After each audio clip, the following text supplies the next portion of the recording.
What services does AFA offer, and what exactly do union dues pay for? Pat, perhaps you could answer this question. Thank you, Vita. I would be happy to.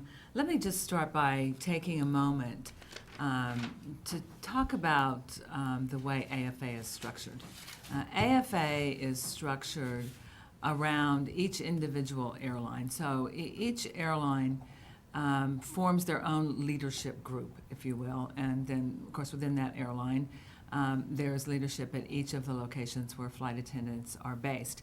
So a significant amount of the dues that the flight attendants pay every month go to support those leadership structures. They go right back into what we call the local council and the local leadership and the airline council and airline leadership to represent flight attendants on day-to-day issues with their management, everything from safety, health, and security committees that deal with issues on board the aircraft, to committees that deal with working with the company to review and approve layover hotel accommodations, working with them on new uniform designs. So that's where a significant amount of the money goes.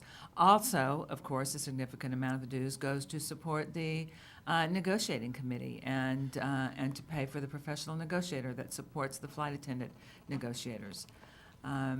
We also provide, at the international level, we have support staff for all of those issues that I mentioned already, the air safety, health, and security.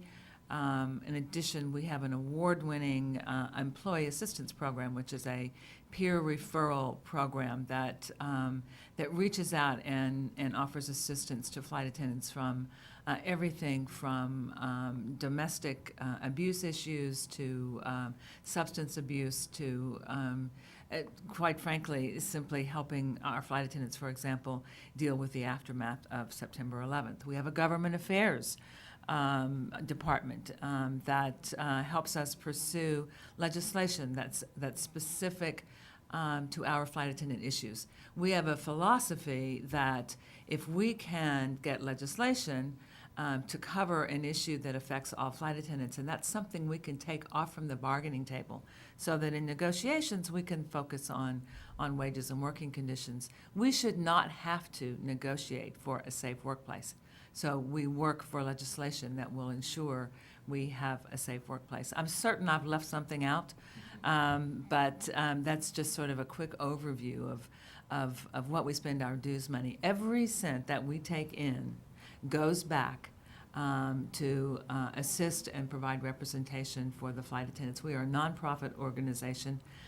We're not saving our money for anything except to help flight attendants.